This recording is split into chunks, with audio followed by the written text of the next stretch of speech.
Listen up, get ready, I'm not gonna take no more. There's a revolution, a revelation going on in my soul. Buckle up, get ready, we're not gonna sit back. Hey, welcome back to more Live from the Heartland. I'm Michael James, here with Live from the Heartland for the week of May 6th. And I'm really honored to bring on someone I've known for a number of years now. He's one hell of a filmmaker, a guy with a lot of... So what's that? Since I was 14. I knew you since you were 14. Yeah. How so? When you came to Proviso East, where we had that anti-war stuff. Oh, nice. Well, and we were Floyd Webb is our guest. Floyd Webb has turned into one hell of a filmmaker. Probably got politicized back when he was 14.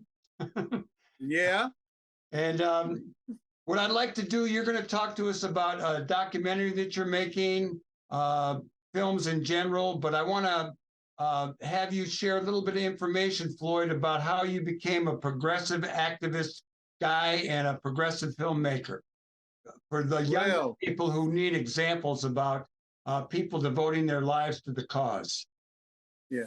Well, you know, I hate to sound like Steve Martin, but I was born a poor Black child in Mississippi, but that's real. I was born in the Delta, in the Mississippi Delta, 1953, came up to Chicago in 1958, lived on the West Side, you know, but I had come up under some really interesting people in Mississippi. I had, you know, my crazy uncles and my grandfather who kept gas-operated shotguns by the front and back door and a trap door in the floor. And, you know, it was survival mode, right? And but they were really industrious, you know, like just ordinary working class people. I mean, agrarian people, you know, but they were all skilled, you know, they were all skilled people, carpenters, you know, bootlegger, you know, that kind of stuff. You know what I mean? It goes hand in hand. But when I moved to Chicago, you know, like I lived on the West Side, but when I moved to the South Side, lived in the projects. And where I lived in the projects on 22nd and State Street was a real unique area.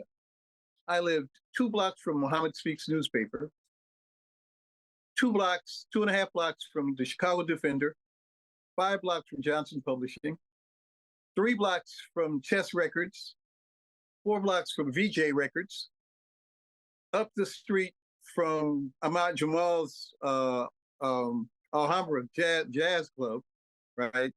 And I had to run in the neighborhood when I was a kid. So I'd run errands, I'd work places, I would sweep out the printing press up at Muhammad Speaks newspaper. I would deliver the Chicago Defender. I would sell the Jet publication, Jet magazine, which was a little black magazine. I remember Jet. So big that came out every week.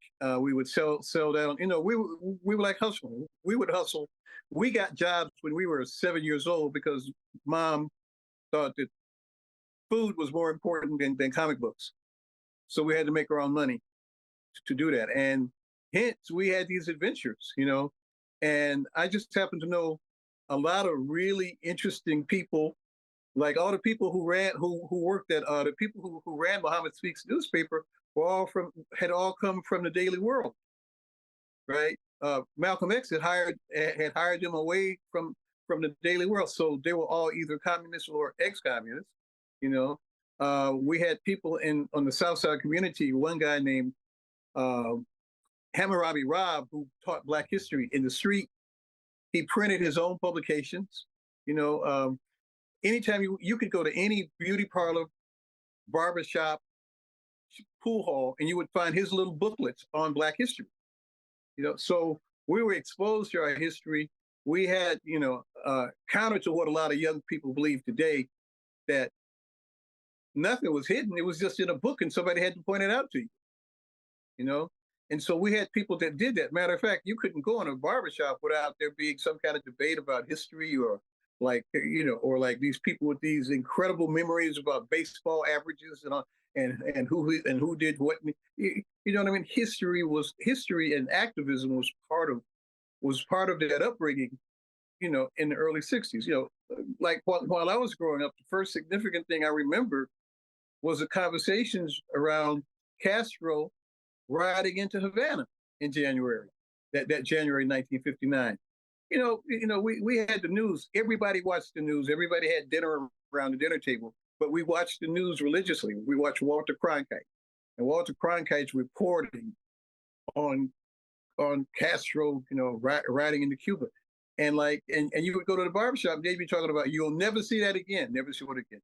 You see all those black soldiers behind Castro, you'll never see that on TV again. And they were right.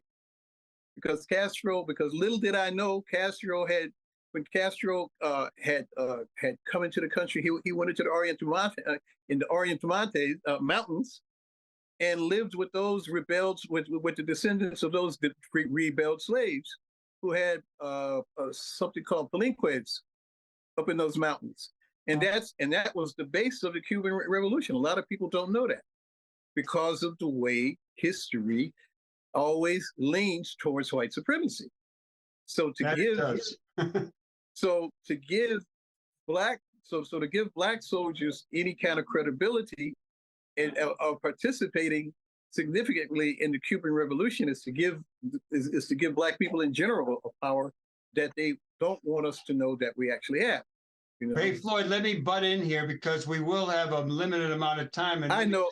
Let me ask you how you became a filmmaker. When did you take your progressive politics and turn it into being a progressive filmmaker? Well, I moved.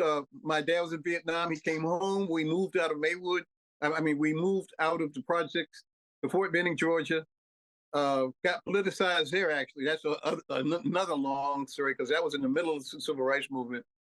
Came back to Chicago. Oh, while I was in the projects, I became a member of the NAACP youth group, of which Fred Hampton was the leader of the NAACP youth group in Maywood.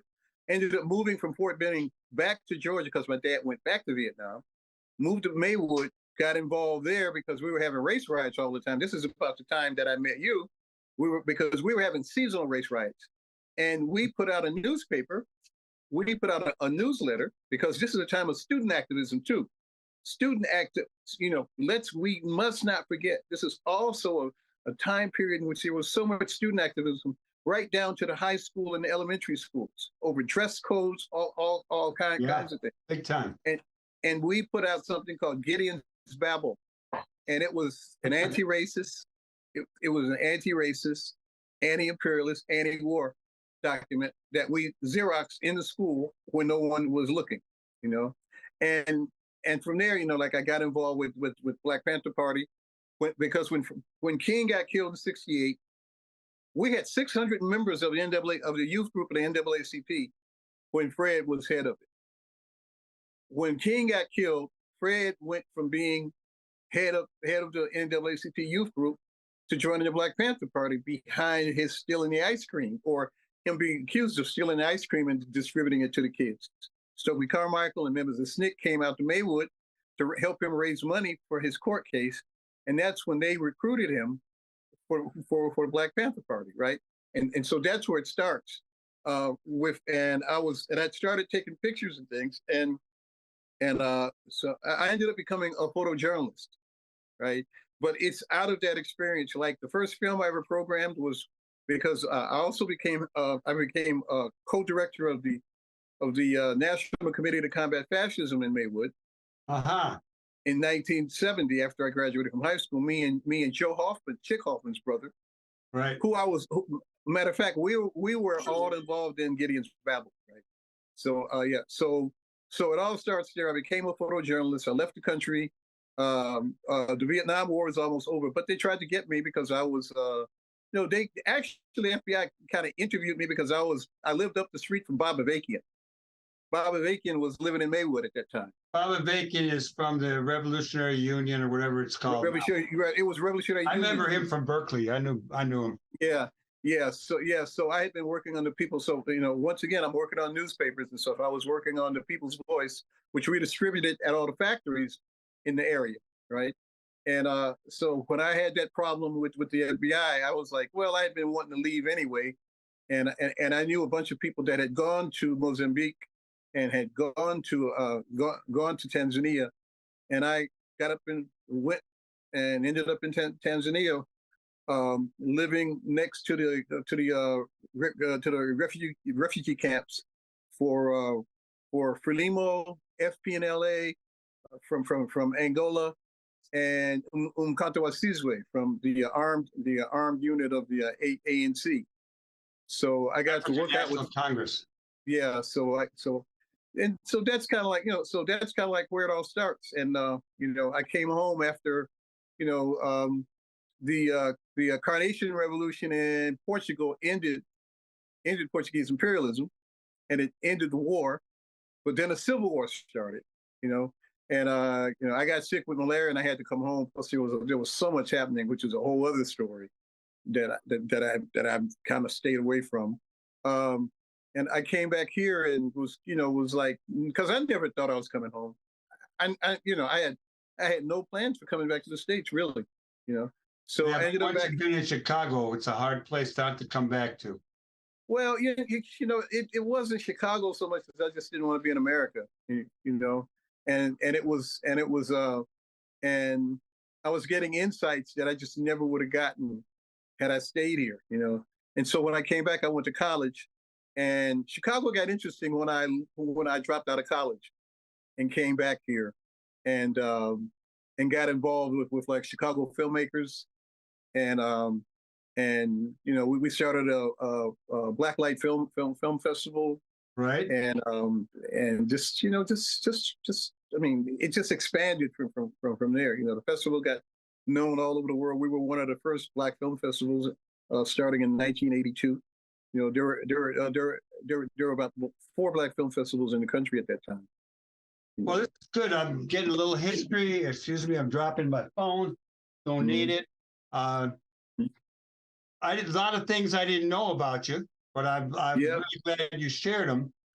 We were going to talk about films today. We were going to talk a little bit about the film about Count Dante. I'm going to leave that for another time. You and I ran into each other very recently, actually yesterday. Yeah. We one of the things you told me about, which really seems very interesting to me, is about a film that you're working on about the children of American GIs in Japan. And they would be, white, Black, Latino, but the focus here is on those who had Black fathers who were in the military, right, the way they were treated. And there is a movie that was made, I think, in 1959 about 2 of these children. Why don't you fill us in and just give us details, because it's a tragic story in a lot of ways. Yeah. So the American occupation started in 1945 and lasted to 1952. During that time, over 10,000 children were born of the union between Japanese women and American soldiers. The American government made it very hard for these guys to get married to Japanese women because they were marrying the enemy, quote unquote. And these the children weren't necessarily welcome because America had in most of the states that soldiers came from, miscegenation was against the law. It wasn't until and so they didn't know what to do with that. So they didn't do anything until after the American occupation was over. So these kids were all born, and it was very difficult for them to be married. So a lot of the soldiers had married the Japanese women in Shinto weddings and not Christian weddings. But the marriages still weren't recognized, right? So a lot of these kids got left behind. Nobody knows how many children there actually were. A lot of them were put up for adoption, and a lot of them didn't get adopted here. You know what I mean? Because there just wasn't a policy until like the mid '50s that the adoption started. So a lot of these kids were left behind. Tadashi Imai was a left-wing Marxist filmmaker who made social realist films, and he had been purged out. They had a red purge in Tokyo, and he was pushed out of one of the Japanese studios.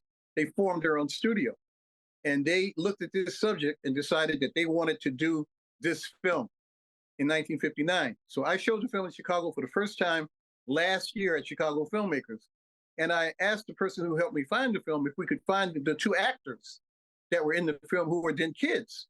And she went out and found them. So we found both of these guys, this young man and woman who were like 10 and 12 years old in 1959. Now they're in their late 70s.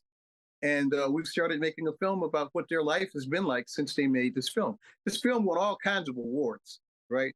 But it was never shown in the United States until we showed it last year. It's crazy. I can't believe it. So the name of the film is Kiku and Isamu. Isamu. Yeah, Kiku and Isamu, Isamu. And we have a website that's kikulegacy.com, KIKULEGACY.com, and you can get more information. We're having a crowdfund to raise $5,000 so we can keep shooting. We started shooting February 3rd during the first day of spring, Setsubon. So we've got to raise $25,000 more to keep shooting at the end of the summer. So this trailer that I watched, it's that's only a couple months old. You just shot that? Oh, that footage was shot February 3rd. So you went back to Japan? No, I didn't go. I have a producer who's working with me here who speaks Japanese. Okay. And the American woman that's going to be director has been living in Japan for 30 years. Deborah DeSnow. So I'm working with Deborah DeSnow and Yuki Solomon, who lives here in Chicago. Deborah has the company in Japan. She's been living there 30 years. Well, tell me a little about these two people, Takahashi Imai and George Okoyama. Okay, Takahashi Imai. She had a very powerful grandmother who really gave her a good sense of identity, So when she was coming up, she was taught not to be rejected, not to even accept any rejection. Her grandmother told her she was Japanese. George, on the other hand, had a different experience. Emmy was surrounded, after they made the film, they were surrounded by a really supportive community. And the film changed a lot of people's minds about how they had been treating these children. The film had an immense effect, and she's gone on to be like a pretty popular singer. She does 2 or 3 concerts a year.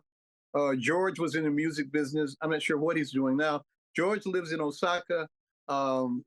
Emiko lives in Tokyo, and in one section of Tokyo whose name I can't remember right now.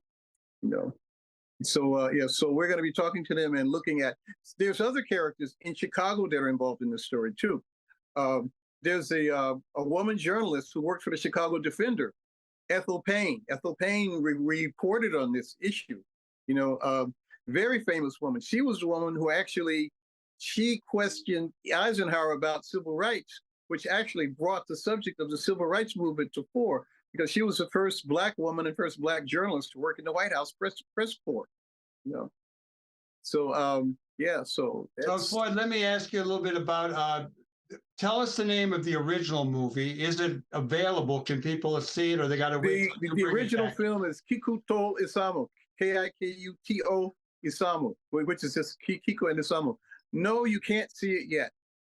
I was lucky because I knew somebody there who helped me locate a copy of the film, and we've been, now it's supposed to be distributed, but it hasn't been distributed yet. Okay, and what's the name of your documentary you're working on? It's called Kiku's Legacy. The film title of the film is Kiku's Legacy, and the website is kikulegacy.com, KIKULEGACY.com.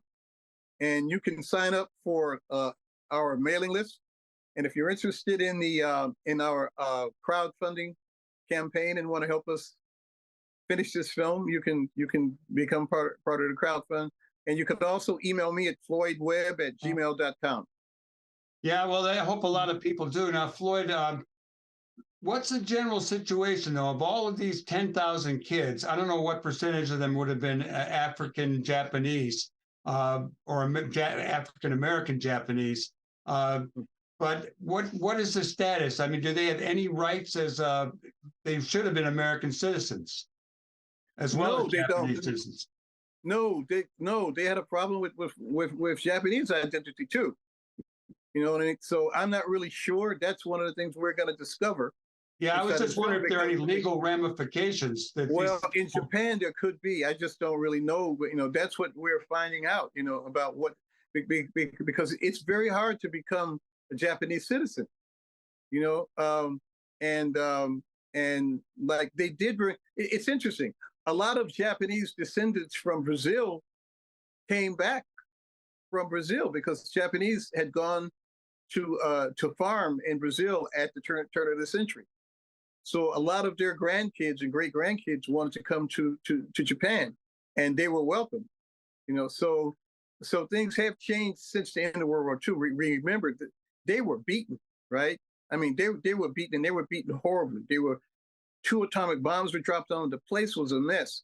The emperor came on television, came on the radio and told them that they were going to have to bear the unbearable, right?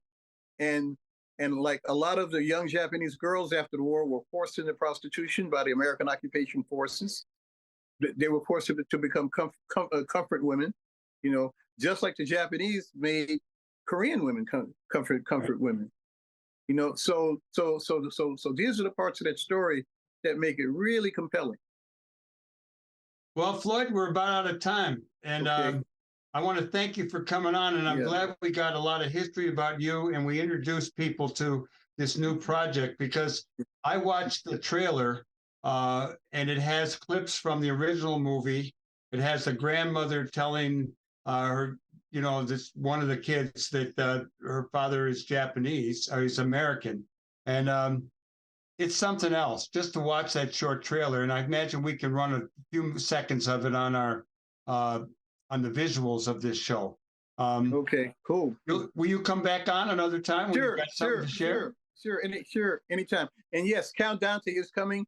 As a matter of fact, WBEZ is doing a podcast and a big web page about Count Dante coming up in June. Count Dante was a white guy who introduced a lot of martial arts to a lot of people in Chicago, including African Americans. He attacked various dojos. Someone got killed. It's an interesting story, and we're going to talk about it. I know you've been working on a Count Dante project. My cousin Adam James, who comes on the show, he's got something going on. We'll talk more about Count Dante in the future. Okay. Thanks. All right.